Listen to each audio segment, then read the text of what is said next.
இந்த வீடியோல Naruto Shippuden season 6 episode 180 நம்ம பார்க்க போறோம். ஓபனிங்லயே ஜூகோ சாஸ்கேவை அட்டாக் பண்ணத காட்டியிருப்பாங்க. காரின் சாஸ்கே டிரான்ஸ்ஃபர்மேஷன் ஆயிருக்கான் அப்படின்னு சொல்லுவா. ஜூகோ சாஸ்கே பார்ஷியலா டிரான்ஸ்ஃபார்ம் ஆகி ஜூகோவோட அட்டாக்க தடுத்திருப்பான் இல்லையா, அந்த வகையில என்னோட இன்னொரு காப்பி கேட்டா ஆனா கஸ்மாக்கு நல்லாவே ஹேண்டில் பண்ற. கிமிமாருக்கு அடுத்தபடியா என்னோட காப்பி கேட்டா ஸ்பெஷலா இருக்கிறது நீதான் அப்படின்பா.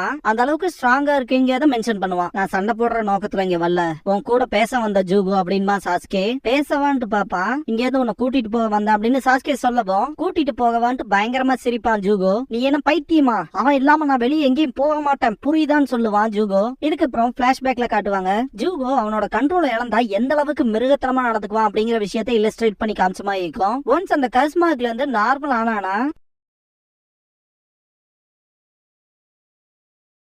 அன்கண்ட்ரோலபிளான மான்ஸ்டர்மா இல்லாம நார்மலா இருப்பான். குட்டி குட்டி மிருகங்களோட எல்லாம் அவ்வளவு அன்போட இருப்பான். கிமிமாரு ஜூகோவை பார்க்க வரும்போது ஒரு வயசான ஆளு அந்த பக்கம் போகாது அப்படின்னு தடுப்பாரு. ஏன்னு கேட்கவும் அங்க ஒரு மிருகம் வாழுது அப்படின்பாரு. மிருகமான்னு சொல்லி கிமிமாரு கேட்கவும் அவன் பேரு பைபோலார் ஜூகோ அப்படின்பாரு. பைபோலார் அப்படின்னா ரெண்டு கேரக்டரிஸ்டிக் உள்ள ஒரே ஆளுன்னு சொல்லுவாங்க. மூட் ஸ்விங்க பத்தி கேள்விப்பட்டிருக்கீங்களா? நல்லா ஹாப்பியா சிரிச்சுட்டே இருப்பாங்க, திடீர்னு பார்த்தா சோகமாவாங்க, இல்லைன்னா கோபமாயிருவாங்க. அந்த மாதிரி அவங்களோட மூட சொல்லவே முடியாது. அப்படிப்பட்டவங்க தான் பைபோலார்னு சொல்லுவாங்க. இதுக்கப்புறமா இருக்க வில்லேஜ் காமிச்சு இந்த நாச வேலையெல்லாம் பண்ணது ஜூகோ தான். சில வருஷத்துக்கு முன்னாடி பண்ண அப்படி அதுல இருந்தே இங்க எந்த மக்களும் வாழ்றது இல்ல, அவனை நெருங்கின யாரும் திரும்ப உயிரோட வந்ததே இல்ல அப்படின்னு அந்த வயசு நாள் சொல்லிட்டு இருக்கும் போதே கிமிமாரு கிளம்பி இருப்பான். தடுக்கிறதுக்கு ட்ரை பண்ணுவாரு, கடைசி கட்டமா விட்டுருவாரு. ஜூகோவை காட்டுவாங்க. அவன் பின்னாடி வந்த அந்த குட்டி நாய் அவனை ஃபாலோ பண்ணிட்டே வந்துரும். ஏன்னா ஃபாலோ பண்ணிட்டே வந்துட்டியா, முதல்ல கிளம்பு வீட்டுக்கு போ, உள்ள எல்லாம் வந்துடாத அப்படின்ட்டு போவான். கொஞ்ச தூரம் முன்னாடி போயிட்டு ஜூகோவோட கொகைக்குள்ள போகும். கிட்ட வராத, வந்தா உன்னை கொன்றுவேன் அப்படின்ட்டு ஜூகோ கல் எடுத்து எறிவான். கல் இல்ல பாறை. தப்பிச்சோம் பொழைச்சோங்கிற மாதிரி அந்த நாய் தலை தெறிக்க ஓடும். அதை ஓடுறத பார்த்துட்டு கிமிமாரு ஜூகோவோட கொகையை நோக்கி நடக்க ஆரம்பிப்பான். கிமிமாரு உள்ள போகவும் ஜூகோ யாராது உள்ள வராதீங்க, என் பக்கத்தால வராத, முதல்ல போயிரு, நான் சொல்றேன்ல கிளம்பு அப்படின்னு பயங்கரமா கத்துவான். இந்த பாயிண்ட்ல கஸ்மார்க் லெவல் 1ல இருப்பான். ஜூகோ கிமிமாருவை பார்த்துட்டு போறே இல்ல நான் உன்னை கொல்லவா அப்படின்னு கேட்பான். பிரசன்ட்ல இருக்க ஜூகோ கிமிமாரு அப்படின்பா.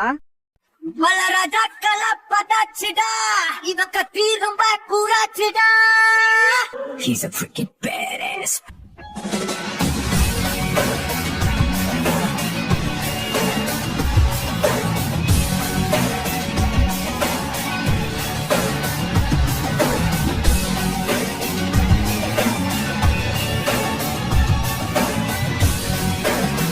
ஓப்பனிங் சாங் முடிஞ்சதுக்கு அப்புறமா ஃபார்மேஷன் அப்படிங்கிற இந்த எபிசோடோட டைட்டில் போட்டு ஸ்டார்ட் பண்றாங்க. சாஸ்கே நான் திரும்பவும் சொல்றேன், சண்டை போடுற நோக்கம்லாம் எனக்கு இல்ல, இங்க இருந்து உன்னை கூட்டிட்டு போக வந்தேன், என் கூட வந்துரு அப்படின்பா. அதுக்கான வாய்ப்பே இல்ல அப்படின்ட்டு ஜூகோ அட்டாக் பண்ண ஆரம்பிச்சிருவான். சாஸ்கே சிம்பிளா டாஜ் மட்டும் தான் பண்ணுவான். காரின் சாஸ்கேவுக்கு பெரிய அடி விழுந்துருமோன்னு பயப்படுவா. இருந்தாலும் சிம்பிளா டாஜ் பண்ணிட்டு விளையாடுற மாதிரி பண்ணுவான் சாஸ்கே. காரின் அவனை கொன்று சாஸ்கே அப்படின்ட்டு சிரிப்பா. ஜூகோ வைக்கிற வெறித்தனமான அட்டாக்ஸ்னால சுத்தி வர பில்டிங்ஸ்ல ரொம்பவுமே சேதமாகும். சாஸ்கே மேல போறத பார்த்துட்டு அவ்வளவு ஈஸியா உன்னை எஸ்கேப் விட மாட்டான்டா அப்படின்ட்டு ஜூகோ அட்டாக் பண்றதுக்கு போவான். அதிக போக அந்த டஸ்டோட வரனால காரினுக்கு தும்பல் வரும். திடீர்னு பார்த்தா ஷூகெட்ஸ் இந்த இடத்துக்கு வந்திருப்பான். நீ அப்ப என்ன ஏமாத்திட்டீல அப்படின்ட்டு செம காண்டாவான். நீ ஏதாண்டா தொலைஞ்சு போயிட்ட அப்படின்பா காரின். நான் தொலைஞ்சதுக்கு காரணமே நீ சொன்ன டைரக்ஷன்ல போனனாலதான் அப்படின்பா ஷூகெட்ஸு. நான் தான் உன்னை ஏமாத்திட்டேங்கிறியா, அதுக்கான நோக்கம் என்னவா இருக்கும்னு நினைக்கிற அப்படின்னு சொல்லி கேப்பா. சாஸ்கே கூட தனியா இருப்பில், அதுக்காக தானன்பா ஷூகெட்ஸு. காரினால எதுவுமே பேச முடியாம மழுப்புவா. ஷூகெட்ஸு இந்த விஷயத்த முதல்ல விட்டு தள்ளு, நான் இல்லாதப்ப இங்க என்ன நடந்துச்சு அப்படின்னு சொல்லி கேப்பான். காரின் ஜூகோ ரொம்ப மோசமா நடந்துக்க ஆரம்பிச்சா அப்படின்னு சொல்லவும் அப்படின்னா ரெண்டு பேரும் ஜூகோவை பார்க்க தான் வந்திருக்கீங்க, சாஸ்கே எங்க அப்படின்னு ஷூகெட்ஸு கேட்கவும் அவனும் ஜூகோவும் வெளியே போயிட்டாங்க அப்படின்பா காரின். சாஸ்கேவோட ஸ்ட்ரென்த் பொறுத்த வரைக்கும் ஷூகெட்ஸு நம்புவான், எப்பேற்பட்டவன் வந்தாலும் சாஸ்கே தோக்கடிச்சிருவான்னு. காரின் ஆமான்பா, இருந்தாலும் ஜூகோ அவ்வளவு ஸ்ட்ராங் ஆயிட்டானா என்னன்னு சொல்லி கேட்கும் போது அப்படியே சொல்லலாம் அப்படின்னு காரின் சொல்லவும் ஒரோச்சிமாரு கிட்ட தானாதான ஜூகோ முன் வந்தான்னு சொன்ன இல்லையா அப்படின்னு ஷூகெட்ஸு கேட்கவும் ஆமான்பா காரின், எதுக்காகன்னு சொல்லி கேட்பா ஷூகெட்ஸு. அவனை சீர்திருத்திக்க அப்படின்பா காரின். தன்னை மாத்திக்கிறக்கா அப்படின்னு ஷூகெட்ஸு ஆச்சரியத்தோட கேப்பா. ஜூகோவை பொறுத்த வரைக்கும் ஒரோச்சிமாருவோட மறைவிடலாம் அவனுக்கு ரீஹாபிலிட்டேஷன் மாதிரி அப்படின்பா. ட்ரக் அடிக்ட்ஸா இருந்தாலும் அந்த ரீஹாபிலிட்டேஷன் சொல்லி கொண்டு போய் விடுவாங்க இல்லையா, அப்படிப்பட்ட இடம் தான் ஜூகோவுக்கு ஒரோச்சிமாருவோட மறைவிடம் மாதிரி மென்ஷன் பண்ணுவா காரின். ஷூகெட்ஸு அவனுக்கு அப்படி என்ன இருக்கு சீர்திருத்திக்கிற அளவுக்கு அப்படின்னு சொல்லி கேப்பா. ஜூகோவை பொறுத்த வரைக்கும் அவனோட அஜப் கில்லிங் அப்படிங்கறதே ரொம்ப மோசமா இருக்கும், கொல்ற உணர்வு அப்படிங்கிறது ரொம்ப ஜாஸ்தியா இருக்கும். அந்த ஒரு விஷயத்த கண்ட்ரோல் பண்றதுக்காக தான் ஒரோச்சிமாருவோட மறைவிடத்துல இருக்கான் அப்படிங்கிற விஷயத்த சொல்லுவா காரின். சாஸ்கே ஜூகோ கிட்ட இருந்து எஸ்கேப் ஆகி ஓடிக்கிட்டே இருப்பான். ஜூகோ சாஸ்கேவை விடாம துரத்திக்கிட்டே போயிட்டு என்னால இந்த இடத்த விட்டு எங்கேயும் வெளியே போக முடியாது அப்படின்னு கத்துவான். திரும்ப பிளாஷ்பேக்ல காட்டுவாங்க, உனக்கு சாகறதா விருப்பம்னா நான் உன்னை கொல்றேன் அப்படின்ட்டு ஜூகோ கிமிமாருவை அட்டாக் பண்ண போயிருப்பான். கிமிமாரு டெட் போன் பல்ஸ் அப்படிங்கிற டெக்னிக்கை யூஸ் பண்ணிருப்பான். அது ஜூகோவை மொத்தமா கண்ட்ரோல் பண்ணிருக்கோம். நல்லாவே ஸ்ட்ராங்கா இருக்கப்போ அப்படின்ட்டு நான் தொலைஞ்சு போயிருவேனே நினைச்சேன் அப்படின்பா கிமிமாரு. யாரு நீன்னு சொல்லி கேட்பான் ஜூகோ. நான் கிமிமாரு, உன்னை தேடிதான் வந்தேன். லார்ட் ஒரோச்சிமாரு கூட நீ சேர்ந்துக்கிறியான்னு சொல்லி கேட்பான். ஒரோச்சிமாருவான்னு சொல்லி கேட்பான் ஜூகோ. லார்ட் ஒரோச்சிமாரு கூட நம்மள மாதிரி ஏகப்பட்ட பேர் இருக்காங்க, ஒதுக்கப்பட்டவங்க, உன்ன மாதிரி எல்லா நேரமும் தனிமையில இருக்கவங்க. எங்களோட மட்டும் சேர்ந்துட்டீனா நீ தனிமையை உணர மாட்ட அப்படின்னு கிமிமாரு சொல்லும் போது, நான் ஒன்னும் நார்மல் இல்ல, என்னாலே என்ன கண்ட்ரோல் பண்ணிக்க முடியாது, என்ன சுத்தி இருக்கவங்களா நான் எப்ப கொல்ல ஆரம்பிப்பேன்னு எனக்கு தெரியாது அப்படின்னு ஜூகோ சொல்லவும், உன்னால என்ன கொல்ல முடியாது, நான் வீக்கும் இல்ல அப்படிங்கவும், உனக்கு என்ன பார்த்த பயமா இல்லையான்னு சொல்லி கேட்பான் ஜூகோ. இல்லையே அப்படின்பா கிமிமாரு. நீ கண்ட்ரோல்ல இருந்தீனா நான் உன கட்டுப்படுத்துறேன் அப்படின்னு இருப்பான் கிமிமாரு. அதாவது ஒரு சிறைய அவனை அடைச்சு வைக்கிற மாதிரியான ஒரு பர்சனா இருப்பாங்க மாதிரி. ஜூகோவோட கஸ்மார்க்ல திரும்ப உள்ள போயிருக்கோம். நான் உன் பக்கம் இருக்க வரைக்கும் உன்னோட ஆன்மா சுதந்திரமா இருக்கலாம் அப்படின்னு சொல்லிருப்பான். டக்குனு பிரசன்ட்ல காட்டுவாங்க, ஜூகோ சாஸ்கேவை கொல்ல வெறித்தனமா துரத்திட்டு போவான். திரும்ப பிளாஷ்பேக்க காட்டுவாங்க. ஜூகோ ஒரோச்சிமாரு கிட்ட வந்ததுக்கு அப்புறமா ஜூகோவோட என்ஜாய்மெண்ட் எடுத்து தானே கஸ்மார்க்ல நிறைய பேருக்கு செலுத்தி இருப்பாங்க. அந்த வகையில அந்த விஷயத்த கிமிமாரு இப்ப எனக்கு பண்ண போறாங்க ட்ரீட்மெண்ட் அப்படின்னு சொல்லுவான். ஆனா அது எல்லாருக்குமே செட் ஆகிறது இல்லையே, அதை செலுத்தி நிறைய பேர் இறந்துல போறாங்கன்னு சொல்லி கேட்பான் ஜூகோ. தெரியும், ஃபெயில் ஆச்சுன்னா நான் செத்துருவேன் இல்லையா அப்படின்பா கிமிமாரு. தெரிஞ்சே ஏன்டா பண்றேன்னு சொல்லி கேட்டிருப்பான் ஜூகோ. இங்க பாரு, எனக்குள்ள இருக்க நோய் ஆல்ரெடி எனக்கு கொஞ்சம் கொஞ்சமா தின்னுகிட்டு இருக்கு. உன்னோட கஸ்மார்க் பவர் மட்டும் எனக்கு கிடைச்சதுன்னா அது கொஞ்சம் கம்மியாகும். உனக்கே தெரியும், நம்ம ஆஃப்டர் ஆல் நல்ல நண்பர்கள், நான் சாக மாட்டேன், உன்னோட சக்தியை என்ன கண்டிப்பா ஏத்துக்கும் அப்படின்னு சொல்லி இருந்திருப்பான் கிமிமாரு. பிரசன்ட்ல இருக்க ஜூகோ மனசுக்குள்ள, ஏன் என்ன விட்டு போன, ஏன் செத்த கிமிமாரு அப்படின்ட்டு சாஸ்கேவை துரத்திக்கிட்டே இருப்பான். கடைசியா ஜூகோ பஞ்ச் வைக்க போவான். Sasuke jump பண்ணிருப்பான். ஸ்ரீகட்சு அதை தடுத்திருப்பான். யாரானின்னு சொல்லி கேட்பான் ஜூகோ. போன தடவை யூஸ் பண்ண டெக்னிக்கை விட இது டிஃபரெண்டா இருக்குன்னு சொல்லுவான். நல்லாவே இருக்கு ஜூகோ அப்படின்பா ஸ்ரீகட்சு. நிறுத்து ஸ்ரீகட்சு அப்படின்பா சாஸ்கே. அதேதான், எனக்கு ஞாபகம் வந்துருச்சு, இதுக்கு முன்னாடி சண்டை போட்டிருக்கும்ல ஸ்ரீகட்சு அப்படின்பா ஜூகோ. பேசிக்கிட்டே டெஸ்ட்ராயிங் ஆக்ஸ் பிஸ்ட் பண்ணுவா ஜூகோ. ஆஃப்டர் ஆல் இவன் ரொம்பவே ஆபத்தானவன் சாஸ்கே அப்படின்னு ஸ்ரீகட்சு சொல்லவும், ஜூகோ சாஸ்கே வந்துட்டு பாப்பான்.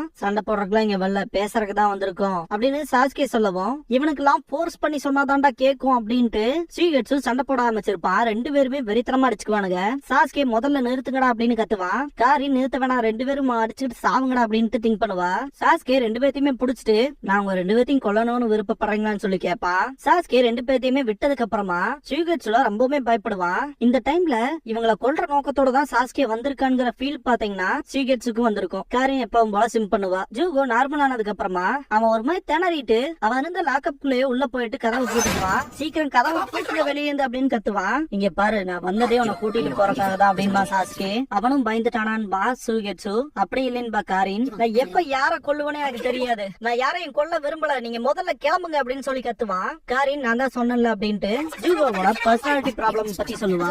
அவனுக்கு மனுஷங்களை கொல்லணுமோ அழிஞ்சிச்சு, நீ தனியா இருந்தீனா கண்டிப்பா நீயும் செத்துருவ அப்படின்னு சாஸ்கே சொல்லவும், அப்படி நடந்தும் கூட பரவாயில்ல, நான் மற்றவங்களை கொல்லாமனாவது இருப்பேன்ல அப்படின்பா ஜூகோ. நான் உன்னோட சிறையா இருப்பேன், கண்ட்ரோல மீறி போகாம நான் உன்னை கட்டுப்படுத்துறேன், ஸ்டாப் பண்ணுவேன் அப்படின்பா சாஸ்கே. ஜூகோ அந்த ஒரு விஷயம் கிமிமாருனால மட்டும்தான் முடியும் அப்படிங்கிற மாதிரி மென்ஷன் பண்ணுவான். ஸ்ரீகட்சு கிமிமாரு அந்த காகியக்கான சேர்ந்தவனாங்கிற மாதிரி கேட்பான். காரின் அவனேதான் அப்படின்ட்டு. ஒரோச்சிமாருவுக்கு ரொம்பவுமே ஃபேவரட்டா இருந்தாங்க கிமிமாருவும் ஜூகோவும். ஜூகோ ரொம்பவுமே ரேம்பேஜ் ஆனானா அவனை தடுக்கிற ஒரே ஆள் கிமிமாரு மட்டும்தான் அப்படிங்கிற விஷயத்தெல்லாம் சொல்லிட்டு இருக்கும் போது, ஆனா அவன் தான் அப்படின்னு ஸ்ரீகட்சு சொல்ல வரும்போது, ஆமா இறந்துட்டான் அப்படின்பா காரின். சாஸ்கே ஜூகோவை கூப்பிட்டு, கிமிமாரு எனக்காக தான் இருந்தான் அப்படிங்கிற விஷயத்த சொல்லுவான். என்ன உனக்காகவா அப்படின்ட்டு, ஒச்சிகா நீ சாஸ்கே ஒச்சிகாவான்னு சொல்லி கேட்பான். ஜூகோ கிட்ட கிமிமாரு சாஸ்கேவை கேப்சர் பண்றதுக்கு மிஷனுக்கு போயிருப்பான் இல்லையா, அதுக்கு முன்னாடியே பேசியிருப்பான். ஜூகோ தடுக்க தான் ட்ரை பண்ணுவான், ஏன்னா உடம்பு சரியில்லாம இருக்கான் இல்லையா, அதனால என்னோட இடத்துக்கு எனக்கு பதிலா அவன் தான் வரப்போறான், லார்ட் ஒரோச்சிமாருவோட புது வெசலா, அவனை கூட்டிட்டு வரதுதான் என்னோட கோலு அப்படின்னு கிமிமாரு சொல்லும் போது, உன் உயிரை பணையம் வச்சு கூட்டிட்டு வர அளவுக்கு ஒருத்தான்னு சொல்லி கேட்டிருப்பான் ஜூகோ.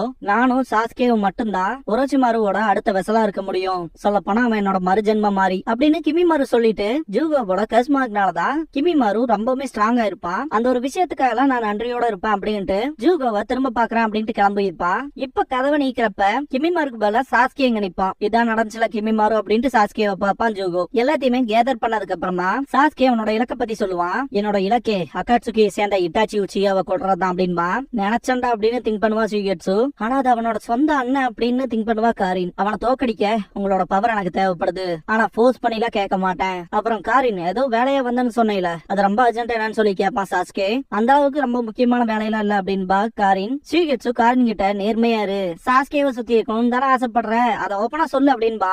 முதல்ல இதெல்லாம் உங்ககிட்ட யாரா சொன்னான்ட்டு ஒரு மாதிரி மழுப்புவா காரின். கரெக்டா தான் சொல்லிருப்பேன் போல, இப்படிப்பட்ட விஷயத்தெல்லாம் பேசினாலே பேச முடியாம திணற அப்படின்ட்டு உனக்கு இதுக்கு முன்னாடியே சாஸ்கே மேல கிரஷ் இருந்துச்சுலன்னு சொல்ல வரும்போதே பஞ்ச் பண்ணிருப்பா காரின். இங்க பாருங்க சண்டை போடாதீங்க அப்படின்பா சாஸ்கே. சாஸ்கேவை விட்டு நான் விலக போறதாவே இல்ல. 7 ஹிடன் மிஸ் பிளேட்ஸ்ல ஒன்னான கீசமே ஹோஷிகாகேவோட சாமைகாடாவை வேட்டையாட போறான் அப்படின்பா. ஸ்வாட்ஸ கலெக்ஷன் பண்ண போறானாமா அப்படின்பா காரின். கடுப்பாவா சாஸ்கே ஷூகெட்சுங்கவும் புரிஞ்சுதுன்ட்டு ஜூகோ உன்னை பத்தி என்னன்னு சொல்லி கேப்பா. கிமிமாரு சாஸ்கே ஒன்னு அவனோட மறுஜென்மம்னு சொல்லியிருக்கா, உன்னை பாதுகாக்க தான் அவன் உயிரை விட்டுருக்கா, அதனால நீ எப்படிப்பட்ட ஷினோபின்கிறத நான் என் கண்களால பாக்கணும் அப்படின்பா ஜூகோ. அப்படின்னா விஷயங்கள் செட் ஆயிடுச்சு அப்படின்பா சாஸ்கே.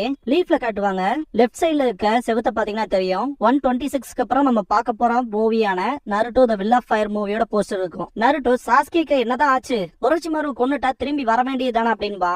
ஜிராயா அவன் அதை விட முக்கியமா அவங்க அண்ணனை கொல்லணுங்கிற பழி வாங்குற நோக்கத்துல இருக்கான் அப்படின்னு சொல்லவும் அதே பழைய விஷயமான்ட்டு காண்டாமா நருட்டோ. இப்பையில இருந்து நம்ம டீம் நம்ம ஒன்னாதான் செயல்படணும் அப்படின்ட்டு இன்னையில இருந்து நம்ம எல்லாம் ஹெபி அப்படின்பா. ஆக்சுவலா இதை டாக்கான்னு சொல்லுவாங்க. இதுக்கப்புறம் ஹொக்காகே ஆபீஸ்ல காட்டுவாங்க. அப்படின்னா நம்ம சீக்கிரம் செயல்பட்டாகணும், ஆபரேஷன் ட்ராக் அகாட்சுகி இன்னுமே ஆன்கோயிங்ல தானே இருக்கு இல்லையா அப்படின்னு நருட்டோ கேட்கவும் ஆமான்பாங்க சொன்னாடே. அகாட்சுகி சேர்ந்தவங்கள ஃபர்ஸ்ட் நம்ம கண்டுபிடிச்சோம்னா எப்படியும் சாஸ்கே அங்கதானே வந்தாகணும் அப்படிங்கவும் சாஸ்கே கிட்ட காட்டுவாங்க. ஹெபியோட இலக்கு ஒன்னே ஒண்ணுதான் அப்படின்பா. நருட்டோ நம்மளோட டார்கெட் அப்படிங்கவும் சாஸ்கே இட்டாச்சின்பா, நருட்டோ உச்சிகா அப்படின்பா.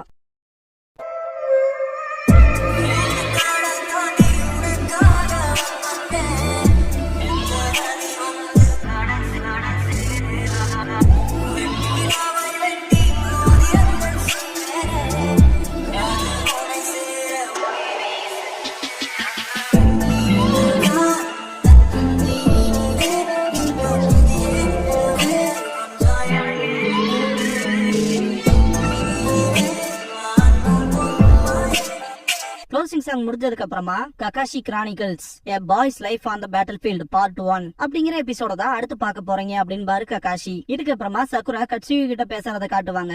எப்படி இங்க வந்து சேர்ந்தீங்கன்னு சொல்லி கேட்கவும் அதுவா அப்படின்ட்டு பிளாஷ்பேக் சொல்லும். சுனாடே கட்சுயு கிட்ட சீக்கிரமாவே சகுரா கூட போய் ஜாயின் பண்றீங்களான்னு சொல்லி கேட்பாங்க. உடனேவான்னு கேட்கவும் செம காண்டாயி எல்லாருமே அங்க வெயிட் பண்றாங்க அப்படின்னு சுனாடே கத்தவும் புரிஞ்சது அப்படின்ட்டு கட்சுயு கிளம்பி இருக்கும். அதனால வேகமான நடக்க முடியாது, பிரிட்ஜ்ல உடஞ்சு தண்ணிக்குள்ள விழுந்து பாலைவனமான இடத்துல இதெல்லாம் ஒண்ணுமே அவங்களா நமக்காக வெயிட் பண்றாங்க அப்படின்னு கஷ்டப்பட்டு நடந்து மனுஷருங்க ஊர்ந்து வரும்போதெல்லாம் அந்த சன்லைட் இருக்கு இல்லையா அது கட்சுயுவை முழுசா ட்ரை ஆக்கும். ஒரு சில கிராமத்துல எல்லாம் ஸ்லக் மான்ஸ்டர் வந்துருச்சு அப்படின்ட்டு பயந்து ஓட ஆரம்பிப்பாங்க. சுத்தி வர நின்னு டார்ச்சர் பண்ணிருப்பானுங்க. ஐயோ இவ்வளவு கஷ்டத்தை தாண்டி வந்தீங்களா அப்படின்னு சக்குரா சொல்லவும் நீங்க பட்ட கஷ்டத்துக்கு நான் பட்டதெல்லாம் சின்னதுதான் அப்படிங்கும் கட்சுயு. இல்ல நாங்க உங்ககிட்ட மன்னிப்பு கேட்டே ஆகணும் அப்படின்ட்டு சுத்தி வர ஏகப்பட்ட பேர் இருக்காங்கல்ல வந்து நருட்டோ சட்டையை பிடிச்சிட்டு இங்க வந்து மன்னிப்பு கேளு அப்படின்பா. அப்புறம் சாயோட கழுத்தையும் பிடிச்ச நெருக்கி 2 பேரும் மன்னிப்பு கேளுங்கடா அப்படின்பா. கட்சுயு நான் சும்மா சொன்னேன், ஆக்சுவலா லேடி சுனாடே டிரான்ஸ்போர்டேஷன் டெக்னிக்கை யூஸ் பண்ணி என்ன அங்க அனுப்பிச்சு வச்சாங்க அப்படின்னு கட்சுயு சொல்லிட்டு சிரிக்கும். சக்குரா இன்னும் நிறைய கத்துக்கணும் அப்படின்பாங்க சுனாடே. தும்புவா அதோட இந்த எபிசோட் முடியுது.